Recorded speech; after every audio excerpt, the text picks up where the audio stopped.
Добро, почитувани представници на медиумите, благодарам за присуството, почитувани граѓани. Владата предводена од Христијан Мицкоски веќе ја започна третата година од својата работа и на ниту едно поле ние не гледаме никакви резултати.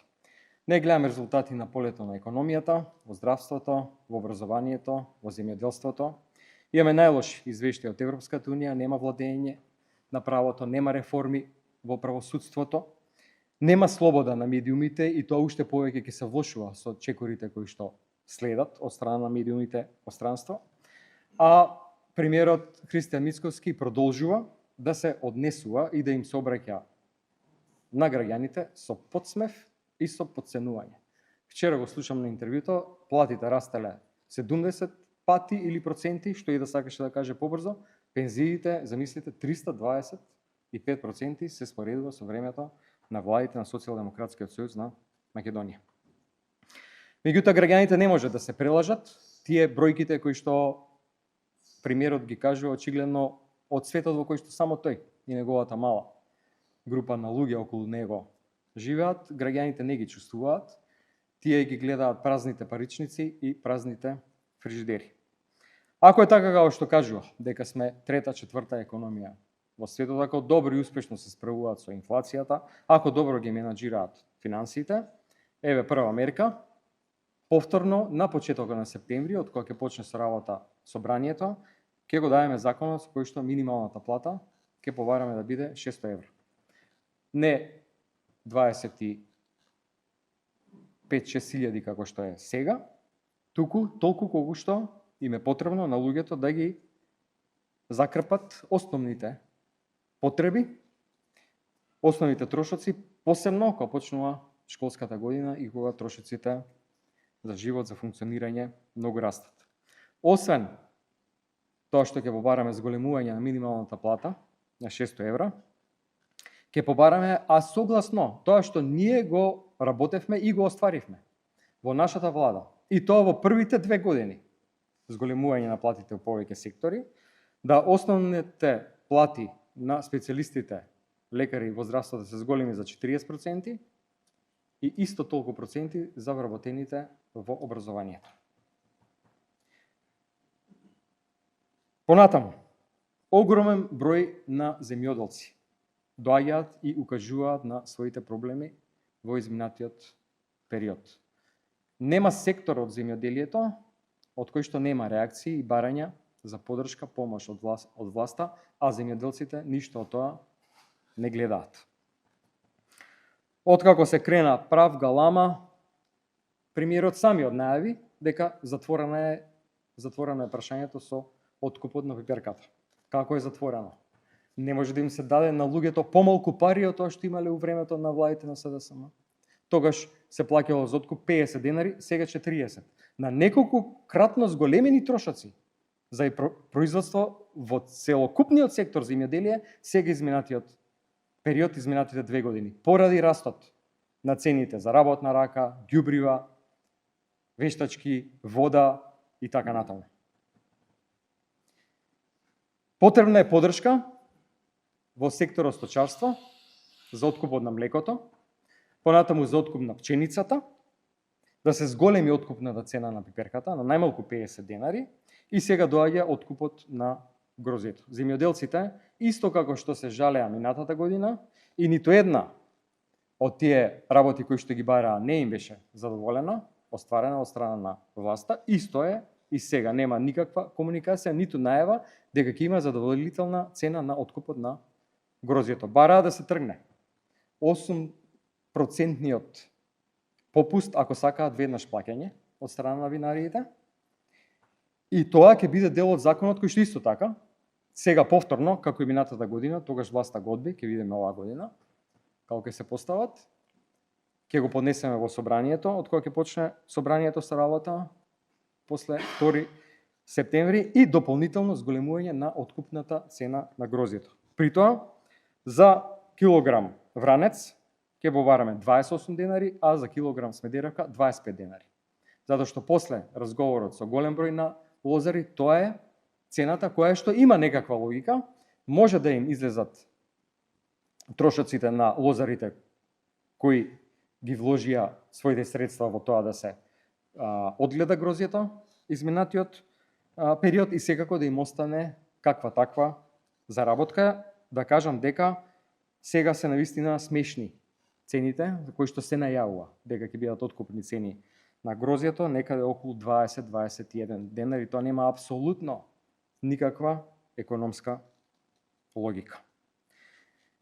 Последната тема во сферата на здравството, на која што сакам да кажам неколку работи. Скандалозно е тоа што Пет центарот не работи веќе 2,5 месеци. Пет центарот е институција која што третира, диагностицира најтешки пациенти заболени од рак. Дневно во Пет центарот се диагностицираат некаде околу 15 пациенти. Нема друго место во рамки на државниот здравствен систем во кој што пациентите најтешко болни со рак може да ја прават таа диагностичка процедура. Иако 15 пациенти се диагностицираат на ден, тоа значи дека во изминатите 2,5 месеци над 600 пациенти не можеле да остварат правото да стигнат до соодветна диагноза. Се поставува прашањето: како се лекуваат тие пациенти? Кога Пет центарот, Пет скенот е еден од критериумите за тоа како се дава, почнува да се дава хемотерапија кај најтешките пациенти со рак, или како хемотерапијата се модифицира од кога почнало лекувањето. Што се случува со тие пациенти? Како се лекуваат? Врз основа на кои протоколи се лекуваат? Води ли некој сметка за тие работи? Како е тоа? Какви се тие изговори? Немаме ова, немаме она. Тоа е нешто што треба да биде хиперургентно. Да се среди дента кога имало проблем во работа, не 2,5 месеци да се остави така. Луѓето им е загрозен животот на најтешките болни со рак поради тоа што не функционира Пет центарот. Ама исто така практично импровизаторско менаџирање, како и на кризата со водата и со западно-нилската треска. Ништо не кажаа за водата. Зошто не го кажат резултатот од Гостивар? Зашто не се покаже во јавноста? Исправна ли е водата за пиење конечно? Како може да им се верува само на изјавите, на најавите на премиерот, на министерот за здравство, ако знаеме дека само 3 дена откако веќе болницата во Гостивар беше преполна со пациенти и тогаш се најавија некакви мерки и укажувања, 3 дена претходно кажале дека водата е исправна. Па тие луѓе немаат кредибилитет. Не може да имаме доверба во луѓето. Едноставно не ја кажуваат вистината. Кријат факти. Која менаџира кризата? Министерот за здравство упатува на една, друга, трета институција. Тој ли ја менаџира кризата? Институтот за јавно здравје, Центарот за јавно здравје, болницата во Гостивар. Која менаџира кризата? Која менаџира кризата со проблемот тука во Скопје? Излегува градоначалникот, се прскало волку пати, толку пати. Па зашто има толку пациенти ако се прскало? Се проверили ли ефектот од прскањето? Се таргетирали добро жариштата на комарци? Било ли тоа навремено? Ги предупредили ли матичните лекари? По кои протоколи да работат да препознаваат рани симптоми? Ги предупредили ли старите луѓе на време? Се спремил ли здравствениот систем да превземе многу пациенти? Како за само една недела е за 50% зголемен бројот на пациенти, од 26 на 38, 5 мртви. Тотален дебакал, неспособност на оваа власт, кој што за жал луѓето го плаќаат со животот.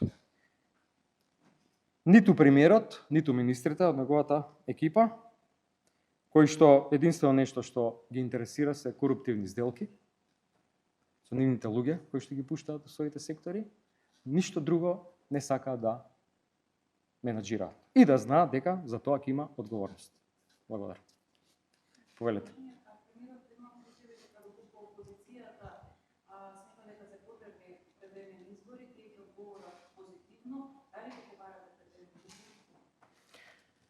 Ово прашање ме го кажале ставот повеќе пати до сега и веќе го повторам, веројатно дека ќе бара и премиерот, ќе бараат некои негови прокси играчи и така натаму. Ние немамо бидеме аливи за избори. Кажав, избори ќе закаже премиерот, кој што има двотретинско мнозинство, апсолутна власт на секој ниво. Председателката, извршната власт, собранието двотретинско мнозинство во општините, централна, локална власт, може да се направи избори кога сака. Не, нема бидеме ли. Избори ќе има кога ќе им снема пари за коруптивни тендери. Тоа не ги интересира. Ништо друго. Ништо друго. Ние сме секако спремни, се спремаме секојдневно. Ако ме прашувате дали сме спремни, но алиби не даваме.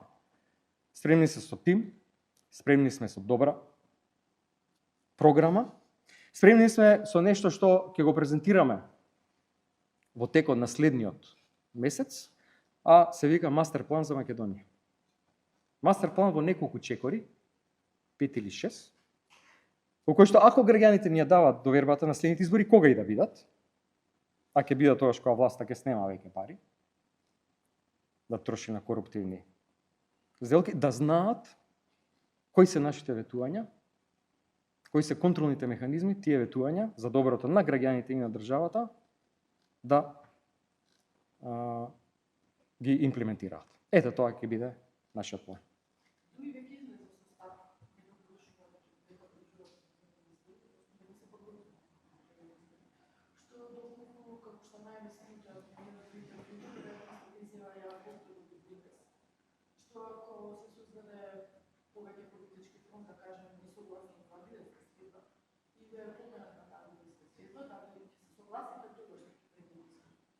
Гледайте, не знаев за ставот на Дуи, не сум го прочитал, да, веројатно е сега во изминати неколку минути кога почнав со конференцијата. Еве да го прочитам и ќе го кажам мојот став.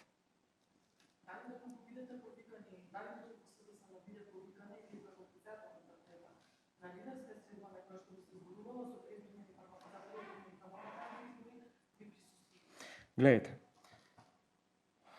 јас сум спремен и партијата е спремна да учествува во се што е добро за државата. Во се што е добро и било која голема политика, било која политика во интерес на државата и на граѓаните.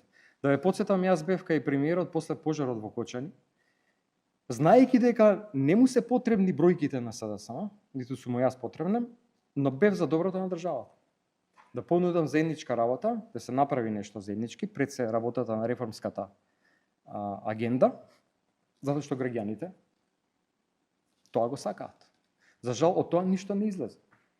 Не одговорија на работните групи кои што ние ги формиравме за да се изгласаат законите во рамките на реформската агенда, кои што ќе донесеа пари, реформи и така на се што граѓаните сакаат. За жал, не сакаат луѓето тоа. Тие не сакаат реформа, тие не сакаат нешто добро, тие не сакаат Европа. Тие сакаат вака, темите да се под килимот битни, да владеат со својот пиар, со лажни изјави, со дефокус, со теми да го загрозат, да го загадат јавниот простор, теми кои што не се битни за државата, за важни политики за граѓаните, само теми со кои што ќе се дефокусира за да може они да си владеат вака како што владеат. Со ниту една добра политика за граѓаните. Што би правеле на таа средба? Ќе одам на било која средба која е за доброто на граѓаните и на државата. Ама ова искуство кажува дека таму не се зборува за такви работи. Што произлезе, да ја прашам, од последната лидерска средба на која што јас не отидов? Што произлезе? Еве, една работа кажете, која што произлезе добро за граѓаните од еден таков собир на сите политички битни чинители во државата. И така треба да биде. Така треба да биде. И тоа е зрела демократија, само уште кратко. И тоа е зрела демократија. Ама само ако се има искрена намера. Само ако се има честни предлози за доброто на државата. Што произлезе после таа средба, освен што на сила се укина техничката влада. Епа, тоа е добар чекор или не е добар чекор? Или бараат само алиби со такви средби, за да си ги протнат своите политики. Предлог изборен закон со електронско гласање на диаспората. Обид за кражба изборна. Повелете. Дали може да се очекува во наредниот период и до кога исчекот во однос на изборниот закон? Бидејќи се заглавува процесот. Дали ако има средба, дали ќе се инициира да се затворат Добро, еве конкретно врска Иако се надминате рокот за конкретно со изборниот закон. Ако изборниот закон ги содржи само препораките на ОПС и ОДХР, ние ќе го поддржиме. Ама не е така. Во изборниот закон се ставени одредби со кои што се нуди промена во делот на гласање на диаспората. Прво електронски, после преку пошта, со механизми кои што не може да се контролираат. Не може да поддржиме таква промена. Зошто да поддржиме промена која што може да е вовед во изборна кражба? Зошто им е потребна? Прво, која е идејата со која што се предлага таков закон? Тоа е клучното прашање. Никогаш не образложија идејата. Електронски ќе се гласа, така било во некој земји. Еве што ако го направиме системот идеално и на денот на избори некој го хакира? Како ги гарантираме ние безбедни избори? Невозможно е. Значи, доколку тоа се тргне, доколку важи делот само да се заокружи бројот пред името, односно партијата за гласање, и доколку се разгледува целокупниот материјал од страна на ДИК за време на изборите, доколку има приговори, тогаш тој закон ќе го поддржам. Повелите.